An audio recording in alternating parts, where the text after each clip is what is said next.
The city of Hanul always seemed to hum with restless energy, honking cars, flashing lights, and the sound of dreams scraping against exhaustion. For Eli Park, today was supposed to be the first day of peace. After years of living under his parents' constant supervision. Did you study enough, Eli? Don't forget to wipe the counter properly, Eli. He was finally moving into his own apartment. A clean, quiet space. A sanctuary. He could almost picture it. The smell of lemon disinfectant, crisp bedsheets tucked perfectly, and silence so gentle he could hear his thoughts. He sighed happily as the taxi rolled to a stop. Apartment 307, he whispered to himself, clutching his luggage handle like it was the key to freedom. The rain came down heavy as he hurried inside the tall, gray building. The hall smelled faintly of paint and wet concrete, but Eli didn't mind. He'd made it. The key turned with a satisfying click. He pushed the door open, expecting to see his dream apartment. Instead, he froze. The horror hit him first.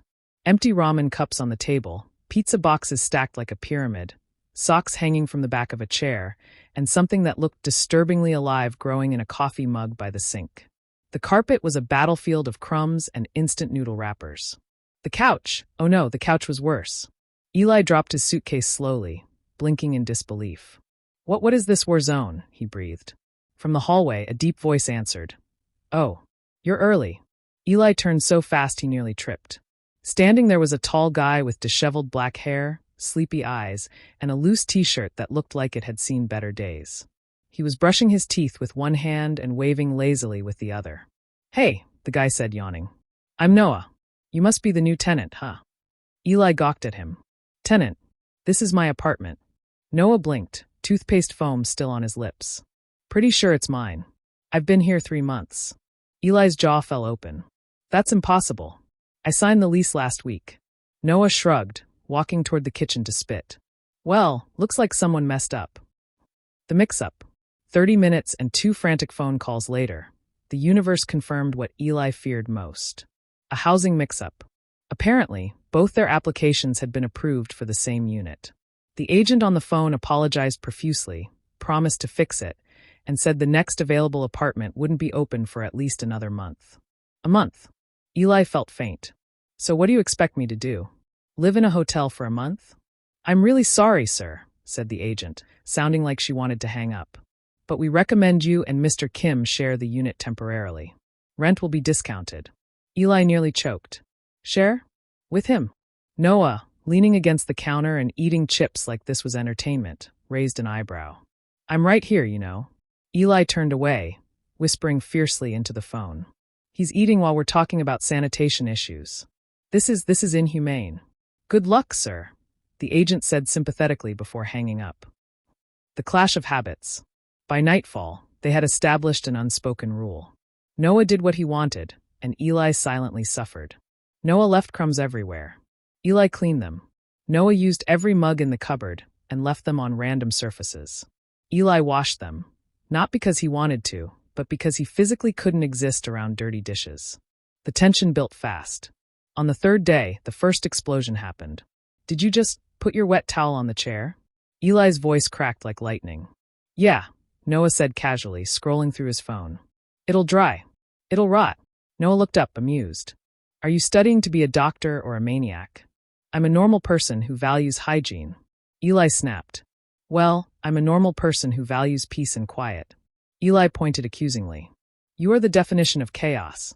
And you, Noah said, smirking, are one argument away from a mental breakdown. Eli glared. You're impossible. And you're cute when you're angry. Eli froze. What did you just? Noah chuckled and headed for his room, humming some ridiculous tune. Good night, roommate. Eli stood there, face burning, clutching a disinfectant wipe like it was a weapon. He didn't sleep that night. Not because of Noah's mess, but because of that word echoing in his head. Cute. Silent wars. Days turned into a week. The apartment became a battleground of small victories. Eli set rules. Noah broke them. Eli reorganized the fridge. Noah messed it up again. Eli vacuumed the floor daily. Noah walked in wearing muddy sneakers. At first, Eli thought he hated Noah. But hate didn't explain why he caught himself watching Noah laugh sometimes, how his eyes squinted shut, or the way his voice dropped lower when he was tired. It didn't explain the tiny ache in his chest when Noah left for work and the apartment fell quiet. Eli tried to convince himself it was just habit. He'd gotten used to the noise. That's all. But the universe seemed determined to test his patience. The night of truce. It started with thunder. A storm rolled through the city, blacking out half the block. The lights flickered, then died. Eli was at the table, surrounded by books, a candle flickering beside him. He hated storms, the noise, the unpredictability. It made his chest tighten. Noah, in his usual loose t-shirt and boxers, wandered out with a flashlight. Well, this sucks. Eli didn't answer. He just stared at the candle like it might vanish too. Hey, Noah said after a pause. You good? Eli forced a nod. I just don't like thunder. Noah's tone softened. Hold on. A few minutes later, he came back with 2 steaming mugs. Hot chocolate. It's instant, but still counts. Eli blinked. You made this? Noah shrugged. Boiling water's not rocket science. Eli took the cup cautiously. Thanks. They sat quietly on the couch. The candlelight painted warm gold across Noah's face. His usually lazy grin was gone, replaced by something gentle, almost shy. You know, Noah said softly, you don't have to act like you hate me all the time. Eli frowned. I don't hate you. You roll your eyes a lot for someone who doesn't. Eli hesitated, then sighed. You drive me crazy. But you're not all bad. Noah smiled, a small, real smile that made Eli's heart skip. I'll take that. Outside, the thunder softened. Inside, the silence felt different, not awkward, just warm. For the first time, Eli didn't feel like running away. Small shifts. After that night, something shifted. Eli still nagged. Noah still forgot chores. But their arguments sounded less like war and more like banter. When Eli scolded him about leaving socks around, Noah would grin and say, but they make the place feel lived in. When Noah caught Eli reorganizing the bookshelf at 2 a.m., he'd bring him tea and say, you're lucky I find your insanity charming. They started leaving notes for each other, sarcastic at first. Don't forget to clean the sink. It's crying. E. Tell it to toughen up. Life's hard. N. But slowly the tone changed. You study too much. Remember to eat. N. You sleep too little. Remember to dream. E. The apartment started feeling less like a disaster zone and more like a home. One morning, Eli found a sticky note on the fridge. Didn't mean to drive you crazy. You make this place feel less empty. N. He read it twice, then smiled faintly. He added a reply. Try cleaning the sink next time. But thanks. The unseen truth. It happened one quiet evening. Eli was folding laundry in the living room, humming softly. Noah was out for work, or so he'd said. As Eli sorted through a pile of shirts, one of Noah's drawers slid open. He reached to close it, but something caught his eye. A small envelope, slightly wrinkled, with his name written neatly on it. Eli. His breath hitched. He stared at it for a long time, heart pounding. Curiosity whispered louder than reason. He reached for it slowly, and just as his fingers brushed the edge, the door creaked open. Noah stood there, eyes wide, raindrops still clinging to his hair and jacket. Eli. His voice was quiet, too quiet. What are you doing? Eli froze, the envelope halfway in his hand. I wasn't. I just saw my name. Noah's face darkened. He closed the door behind him and stepped closer.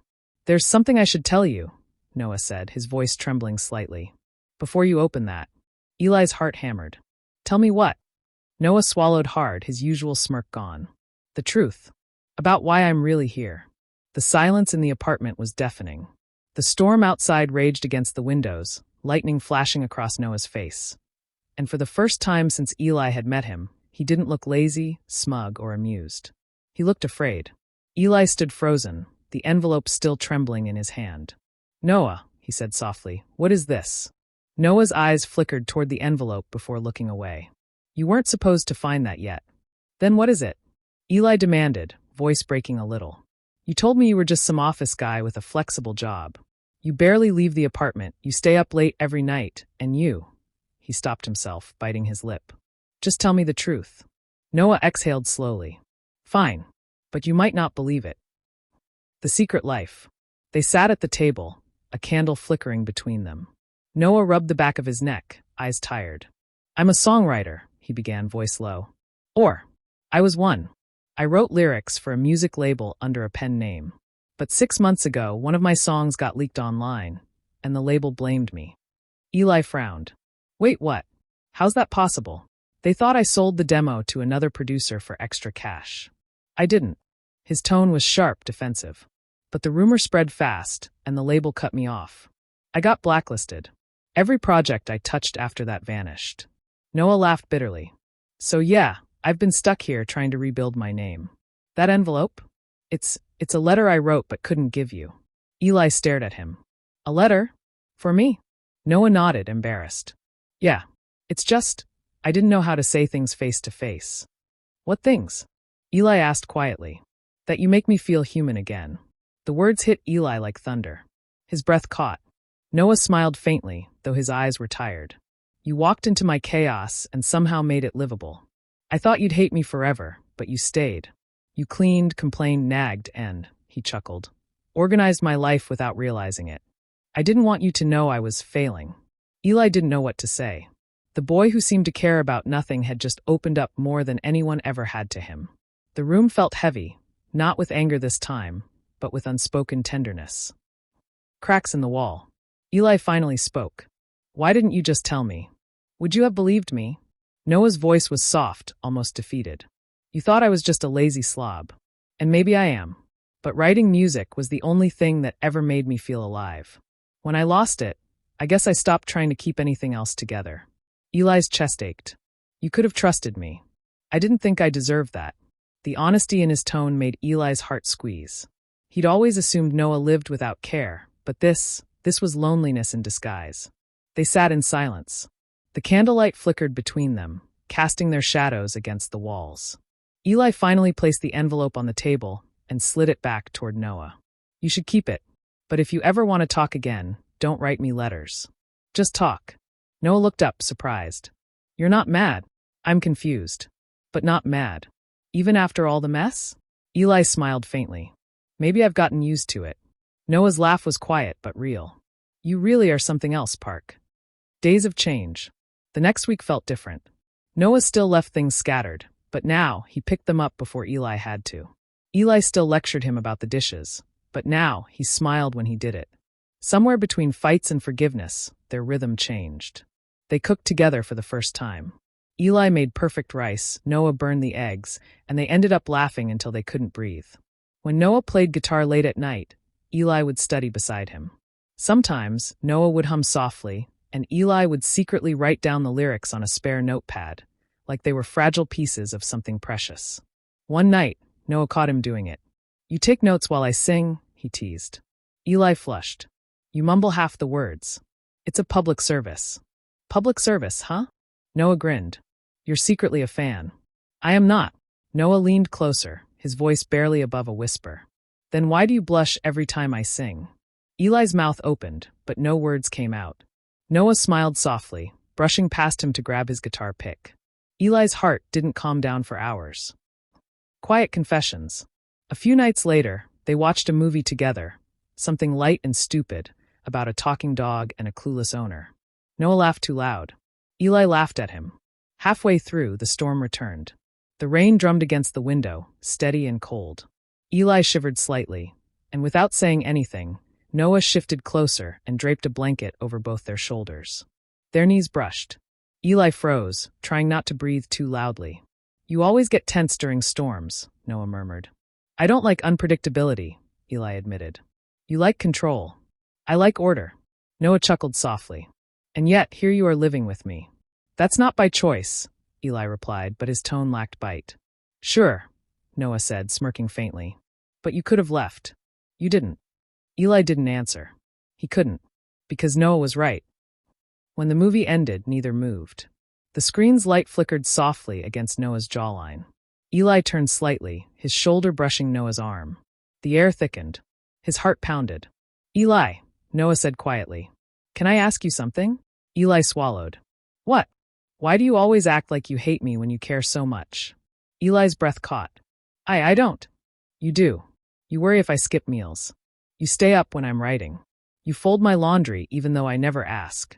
Eli's voice shook. That's not. I just don't like chaos. Noah smiled, eyes soft. Then why do you look at me like this when it's quiet? Eli froze. He didn't realize he'd been staring until Noah said it aloud. The closeness made every heartbeat louder. For a moment, neither said anything. Rain whispered against the glass. Noah leaned in, just slightly, close enough that Eli could feel his breath, faintly scented with mint and cocoa. "Maybe you like a little chaos after all," Noah whispered. Eli's lips parted, but before he could respond, a crash shattered the moment.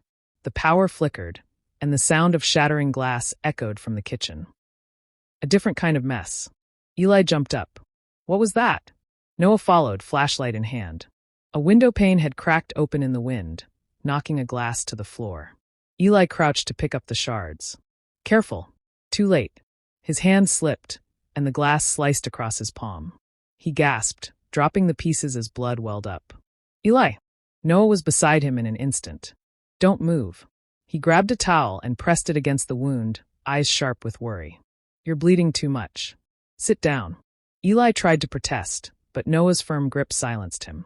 For someone so careless with everything else, he was careful now, gentle, focused, protective. "Why are you shaking?" Noah murmured. "You should have let me handle it." "I didn't want you to step on glass," Eli muttered, looking away. Noah's laugh was soft but full of something deeper. "You're unbelievable." He wrapped Eli's hand slowly, his fingers brushing against Eli's wrist. "Better?" Noah asked. Eli nodded faintly, cheeks pink. "Thanks." For a second, their eyes met. Noah's thumb lingered just a little too long on his skin before he pulled away. "Don't scare me like that again," Noah said quietly. "I'm fine," Eli whispered. "Still," Noah said, meeting his eyes. "Don't." "I can't." He stopped himself, swallowing hard. "Never mind." Eli tilted his head. "Can't what?" Noah hesitated. "Can't watch you get hurt." Music in the dark. Later that night, Noah sat by the window with his guitar. The power was still out, the candle burning low. Eli watched from the couch as Noah strummed softly, humming a tune he hadn't heard before. It was slow, wistful, full of warmth and ache. "What's that song?" Eli asked quietly. "Something I'm working on," Noah said. "You inspired it." Eli blinked. "Me?" "Yeah." Noah smiled without looking up. "It's about someone who walked into my life like sunlight and didn't even notice." Eli's heart tripped over itself. "You're ridiculous." "Maybe," Noah said, glancing up at him. "But you're still my favorite chaos." Eli tried to laugh it off, but the words stayed with him long after the music stopped. The offer. A few days later, Noah came home late, soaked from the rain but smiling for the first time in weeks. "What happened?" Eli asked, handing him a towel. Noah's eyes gleamed. "The label called." Eli blinked. "What label?" "My old one. They want to hear me out. Said they finally looked into the leak and found proof I wasn't the one who sold the song." Eli's eyes widened. "Noah, that's amazing." Noah grinned. "Yeah, I've got a meeting tomorrow morning." Eli hesitated, trying to hide the flicker of sadness that crept in. "So, you'll be busy again." "Yeah," Noah said, drying his hair. "But I'll still come home." Eli froze. "Home?" Noah smiled softly. "This place. You. It feels like home." The words hung in the air, fragile, beautiful, terrifying. Eli wanted to say something back, but his throat tightened. Instead, he murmured, "You should sleep. You'll need energy tomorrow." Noah nodded, walking toward his room. Before closing the door, he looked back. "Hey, Eli?" "Yeah. If they sign me again, I want you to come with me." Eli blinked. "What do you mean?" "I don't want to live alone anymore." Then he closed the door, leaving Eli staring into the quiet. A note too late. The next morning, Noah was gone before sunrise. He'd left a note on the table. "Didn't want to wake you. Wish me luck, neat freak. N." Eli smiled faintly, pressing the note to his chest. He spent the morning cleaning, a nervous habit, wiping and polishing every surface. The apartment felt strangely empty without Noah's humming. By noon, he made lunch for two and waited. Then waited some more. Evening came. Still no Noah. Eli's chest started to tighten. He checked his phone, no texts, no calls. Rain began to pour again outside, and the sound reminded him too much of the night everything began. Finally, around 10 p.m., there was a knock on the door. Eli ran to open it, but froze. It wasn't Noah. It was a man in a black jacket holding an envelope. "Are you Eli Park?" he asked. "Yes," Eli said slowly. The man handed him the envelope. "Noah Kim asked me to give you this if he didn't come back on time." Eli's heart sank. What do you mean didn't come back? The man didn't answer, just nodded politely and left. Eli stared at the envelope in his trembling hands. His name was written on it in the same handwriting as before. He sat down, tearing it open. Inside was a short letter. Eli, if you're reading this, I messed up again. The meeting didn't go as planned. Someone from the label still thinks I leaked that song, and they're threatening to go public with fake proof. I can't drag you into this. Don't worry. I'll fix it. I just didn't want to disappear without saying this. You made me believe in second chances. I'll come back when I can face you properly.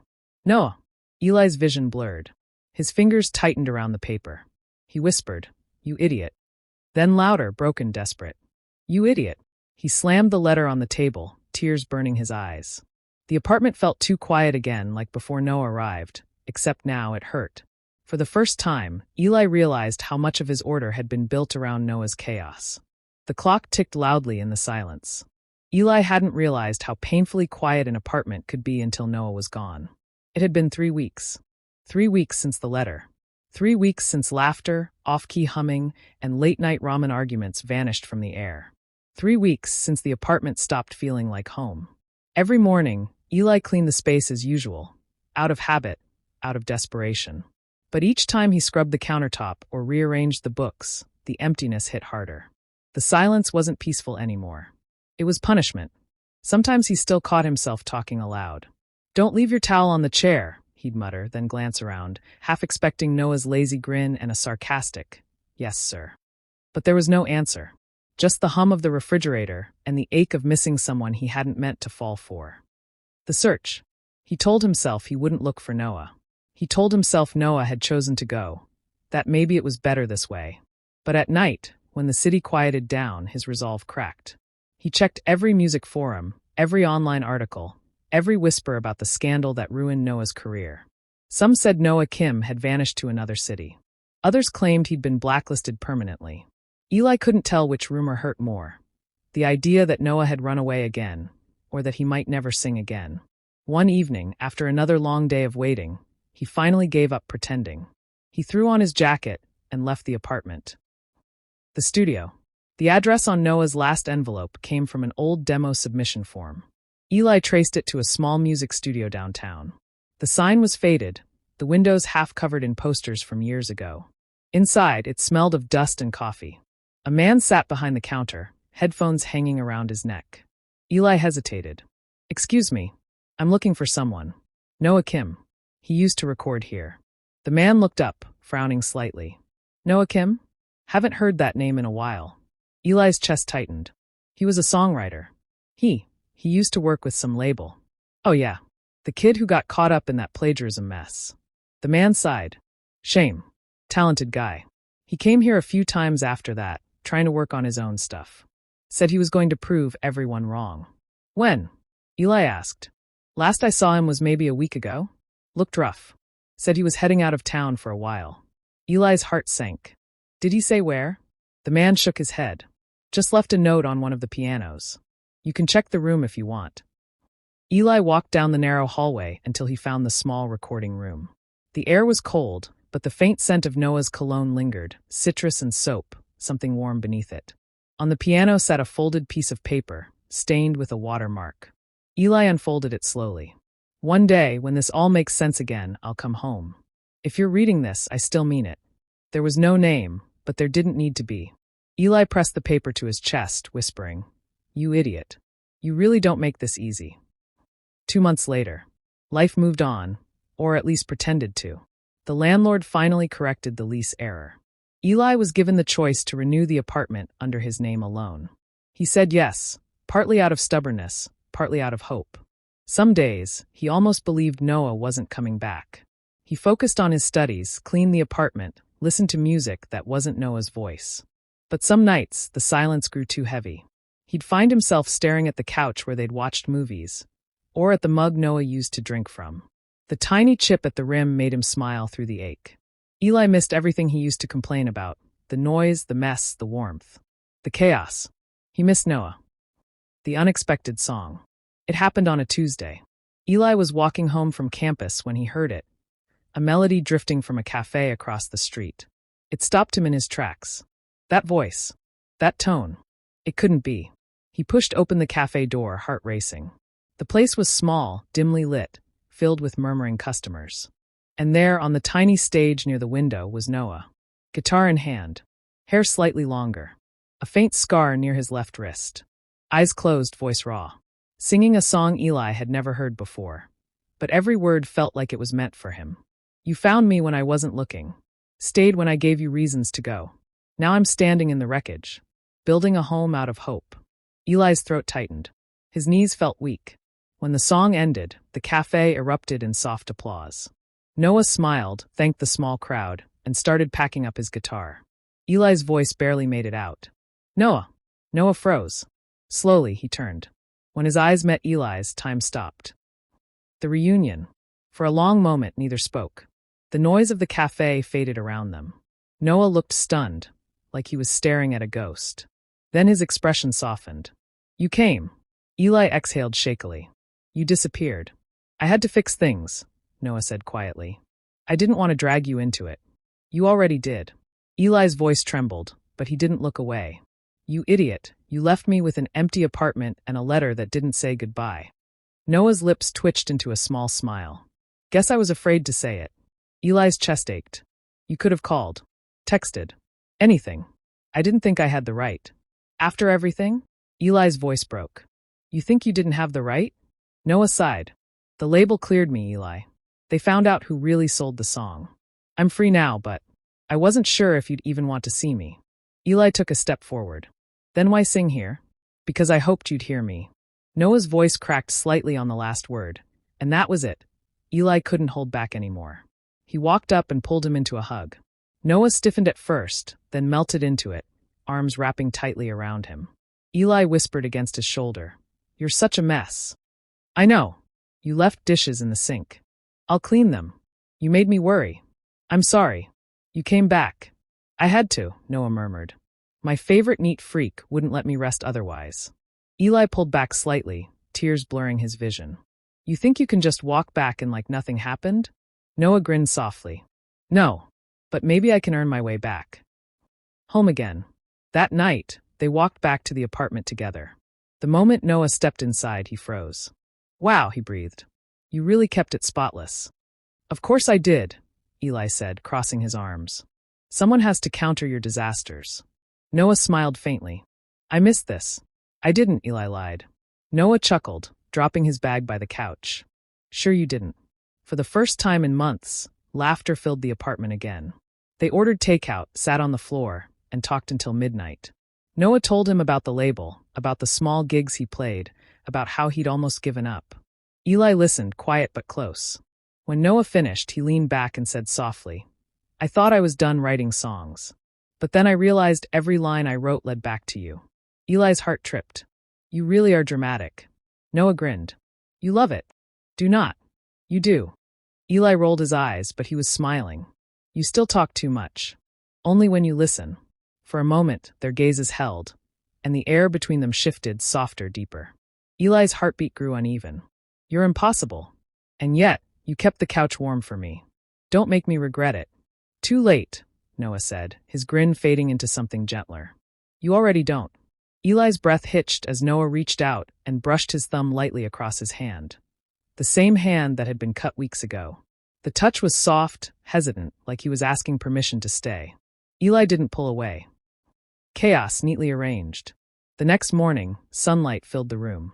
For the first time in forever, Eli didn't rush to clean. He found Noah sprawled on the couch, guitar across his chest, soft snores filling the air. Eli smiled, shaking his head. Still the same. He went to make coffee, humming quietly.